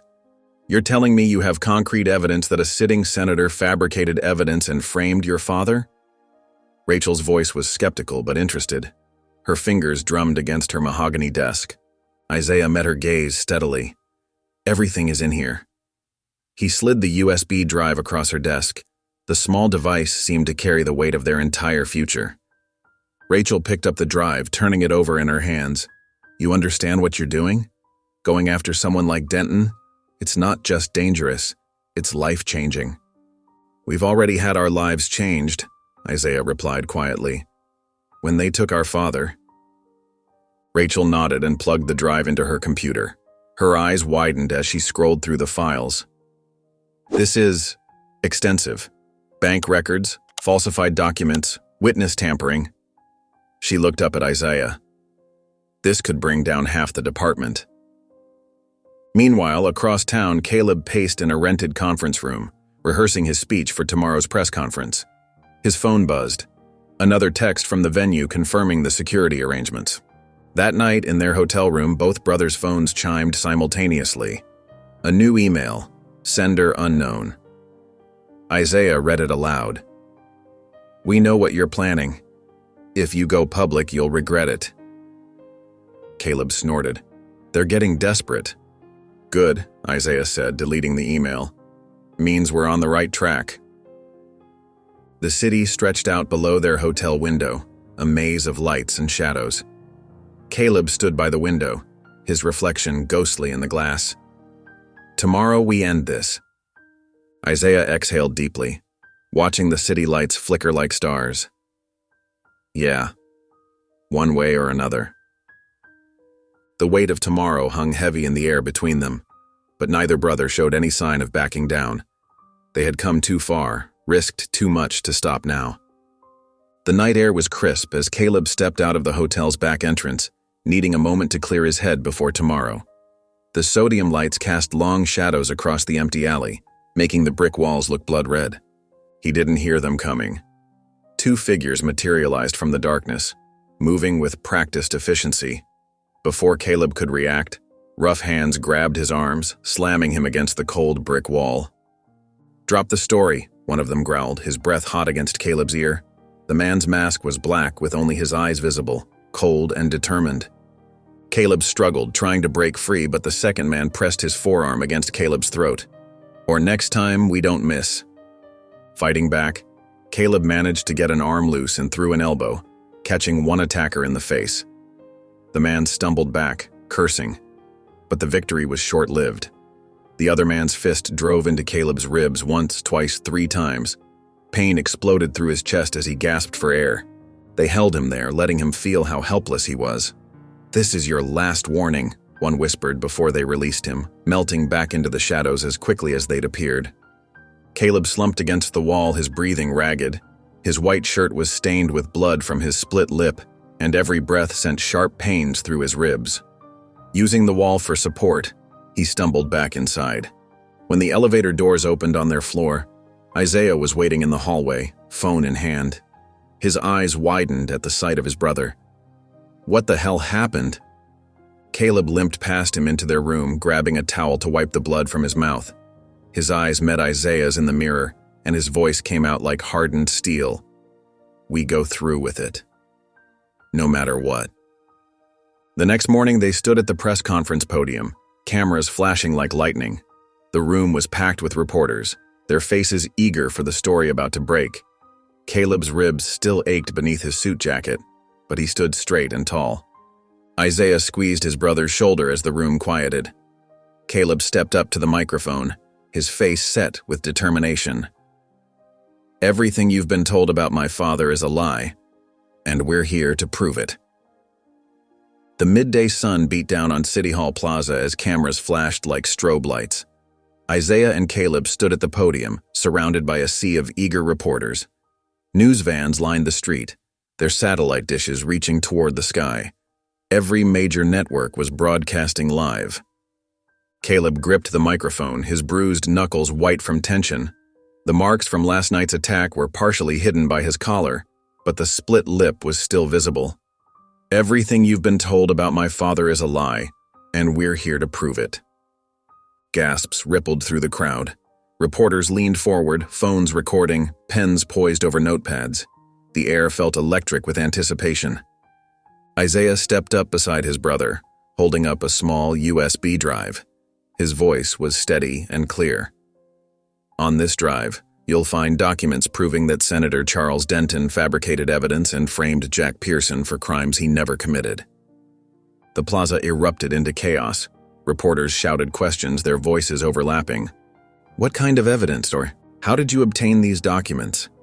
Does Senator Denton have any comment?" Caleb raised his hand for silence, then looked directly into the nearest camera. His eyes were hard with determination. For 20 years, Denton covered up his own crimes. Protecting my biological father, the infamous drug lord Victor Alvarez. The crowd exploded again. Rachel Monroe, standing in the front row, nodded encouragingly. More questions flew. Victor Alvarez? The drug kingpin? Are you saying Senator Denton worked with organized crime? How long have you known about this connection? In his office across town, Senator Charles Denton watched the broadcast on his wall-mounted TV, his face growing darker with each passing second. His hands gripped his desk chair until his knuckles turned white. 20 years of carefully constructed lies were crumbling on live television. His private phone rang, the one only a select few had the number to. Denton answered with trembling fingers.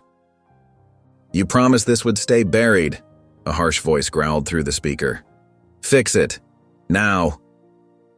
Denton's jaw clenched so tight his teeth hurt.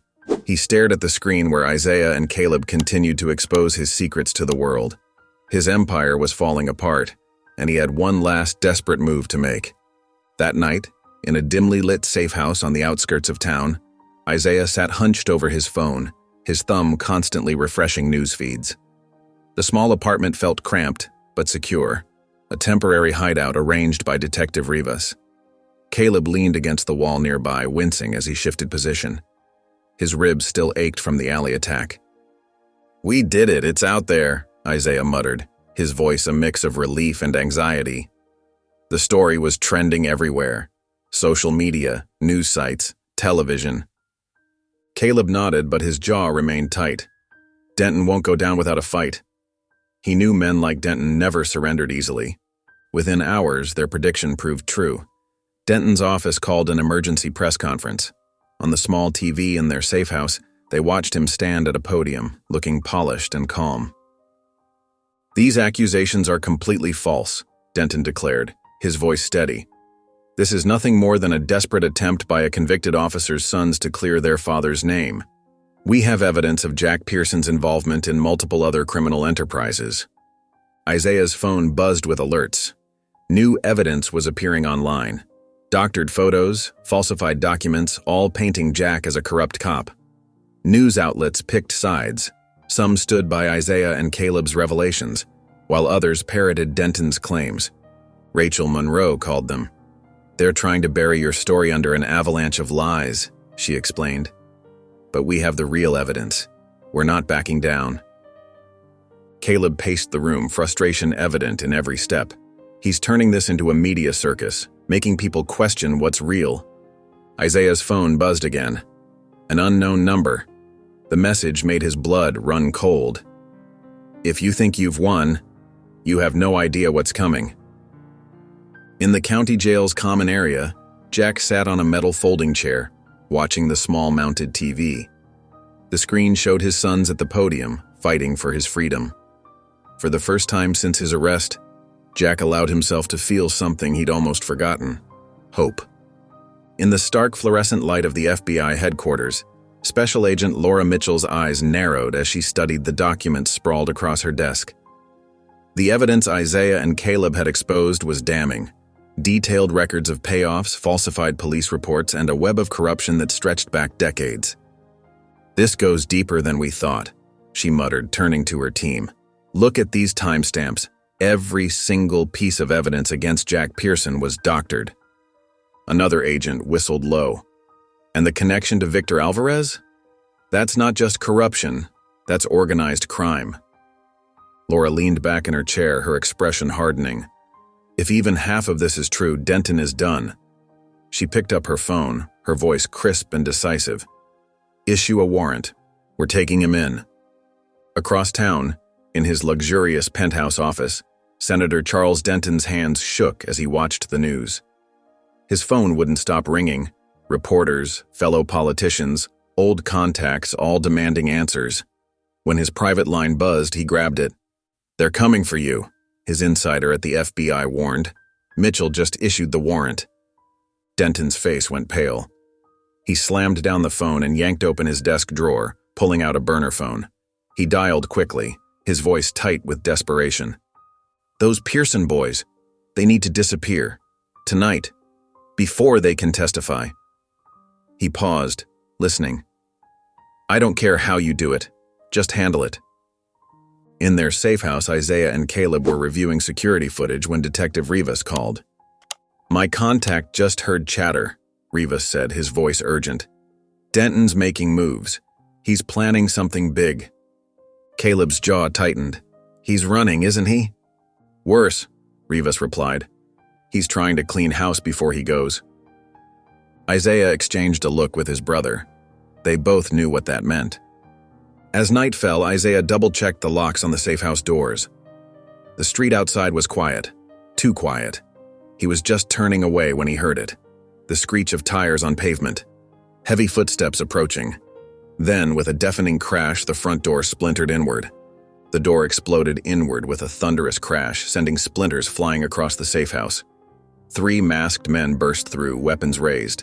Caleb's hand found the baseball bat by the couch, and he swung it hard, connecting with the first attacker's shoulder.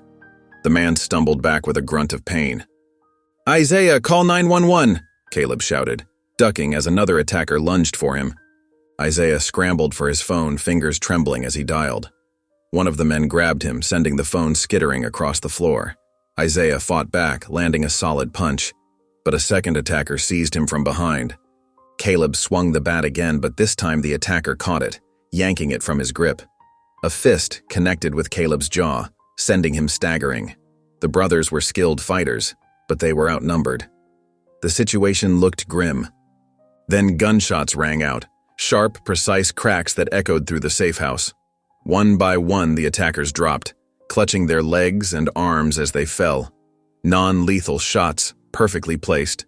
There, standing in the doorway with a smoking revolver, was Jack Pearson. His clothes were rumpled, his face unshaven, but his aim was steady as ever. "You boys thought I'd sit in jail forever?" Jack asked, a slight grin playing at his lips. Caleb stared in shock, barely able to form words. "Dad?" Jack stepped forward, checking the fallen attackers to ensure they were incapacitated. "We have work to do," he said firmly. Across town, FBI agents swarmed Denton's office building. Special Agent Mitchell led the charge, badge raised. They found Denton attempting to shred documents, caught in the act. "Charles Denton," Mitchell announced as agents cuffed him. "You're under arrest for corruption, conspiracy, and attempted murder." Reporters had already gathered outside, cameras flashing as agents led Denton out in handcuffs. His face was twisted with rage. "You think this is over?" he shouted at the cameras. "You have no idea who you're dealing with." But his threats rang hollow as agents pushed him into a waiting vehicle, his carefully constructed empire crumbling around him. In the harsh fluorescent light of the FBI interrogation room, Senator Charles Denton shifted uncomfortably in his metal chair. Sweat trickled down his temple despite the room's cool temperature. His expensive suit, usually pristine, looked wrinkled and worn after hours in custody. Across the table, FBI agent Laura Mitchell methodically flipped through a thick manila file, her expression neutral, but her eyes sharp. "We have you on fabricated evidence, obstruction of justice, conspiracy. And that's just the start," she said, her voice carrying a hint of satisfaction. Denton forced a smirk, though it didn't reach his eyes. "You think a couple of kids and a washed-up cop can take me down?" His voice wavered slightly, betraying his uncertainty. Laura tossed a folder onto the table. Documents spilled out, bank statements showing suspicious transfers, phone records linking him to known criminals, and emails discussing payoffs and cover-ups. 20 years of corruption laid bare. "Your friends are singing like canaries," Laura said, laying out more evidence. "Carlos Mendez gave us everything. Even your accountant turned state's evidence." Denton's former allies were falling like dominoes. His political supporters had abandoned him, his criminal connections were cutting deals, and Victor Alvarez's old associates had confirmed years of payoffs. Each piece of evidence was another nail in his coffin. "Fine," Denton spat, his facade finally cracking. "I'll take the fall, but trust me, this isn't over." Laura leaned forward, a slight smirk playing at her lips. "Oh, it is. And you're going away for a long time." Outside FBI headquarters, a crowd of reporters waited with cameras ready. As agents led Denton through the gauntlet of flashing lights and shouted questions, he kept his head down. For once, the silver-tongued senator had nothing to say. The warm glow of the dining room lights cast a gentle shine over the perfectly set table. Jack's hands moved with practiced care as he laid out the silverware, each piece aligned just right. The familiar scent of Linda's pot roast filled the air, mixing with fresh bread and herbs. Isaiah carried in a steaming bowl of mashed potatoes while Caleb followed with a platter of roasted vegetables. Linda wiped her hands on her apron, smiling as she watched her family move around the kitchen with easy familiarity. "Did you ever think we'd survive this?" Caleb asked, nudging Isaiah with his elbow as they set down the dishes. Isaiah let out a genuine laugh, a sound that had been missing from the house for too long. "Not really." Jack paused, taking in the sight of his sons working together, their movements relaxed and natural. His chest tightened with a mixture of pride and gratitude that almost took his breath away. As they settled around the table, the conversation flowed naturally.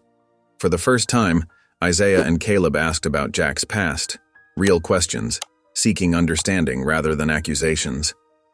"What was it like?" Isaiah asked softly. "When you first became a cop?" Jack took a deep breath, sharing stories he'd kept buried for years. He told them about his early days on the force, about the idealistic young officer who thought he could change the world. Then came the harder stories. His first encounter with Victor Alvarez, the way corruption had slowly revealed itself in the department. "I thought I was protecting you," Jack admitted, his voice heavy with regret. Keeping the truth buried seemed easier than risking what it might do to you. "I was wrong." Isaiah reached out, placing a steady hand on Jack's shoulder. His eyes were clear and understanding. "We know who we are now," he said firmly, "and we know who you are. You're our dad. That's what matters." Caleb nodded in agreement, his usual sharp edges softened by the moment.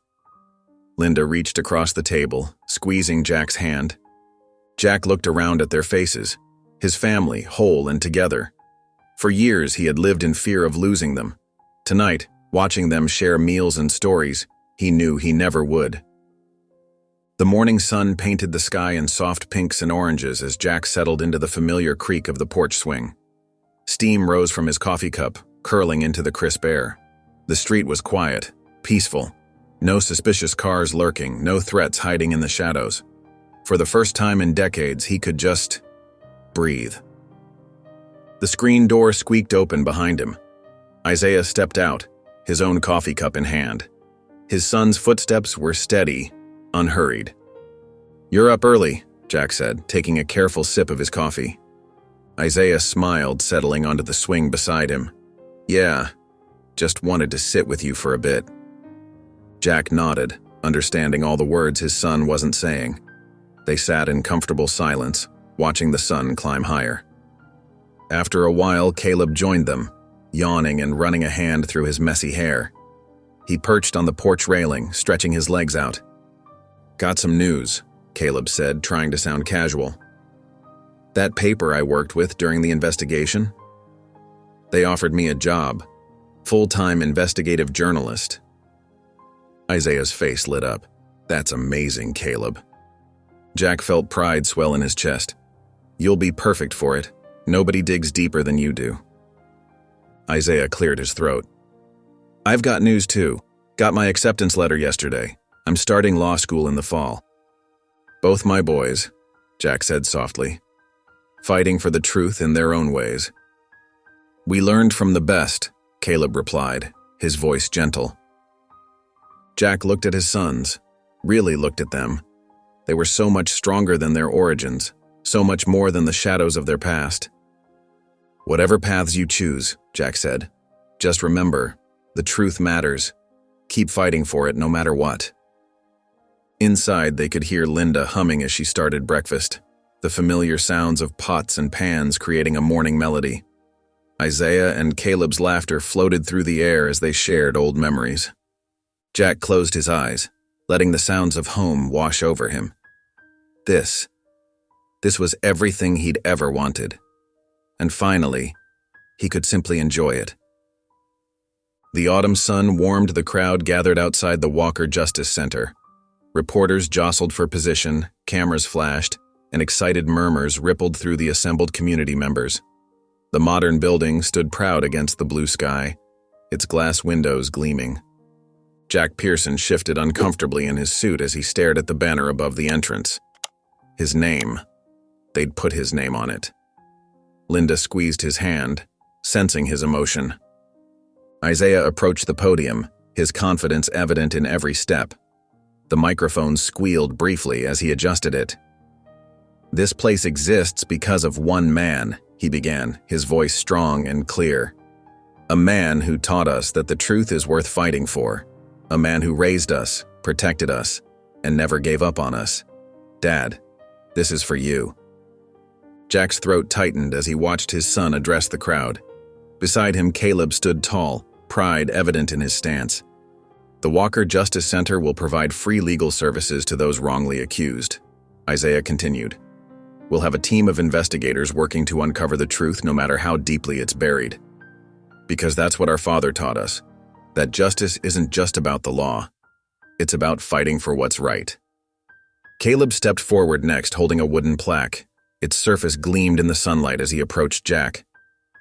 "For the man who saved us, not once, but twice," he said, his voice thick with emotion. Jack's hands trembled slightly as he accepted the plaque. The weight of it felt right in his hands. Looking up at his sons, these strong, principled men they'd become, his eyes welled with tears. The crowd applauded as Jack stood between Isaiah and Caleb, Linda beaming at them from the front row. Cameras flashed, capturing the moment. Inside the center's main hall, Jack ran his fingers over the smooth walls. The place hummed with purpose and promise.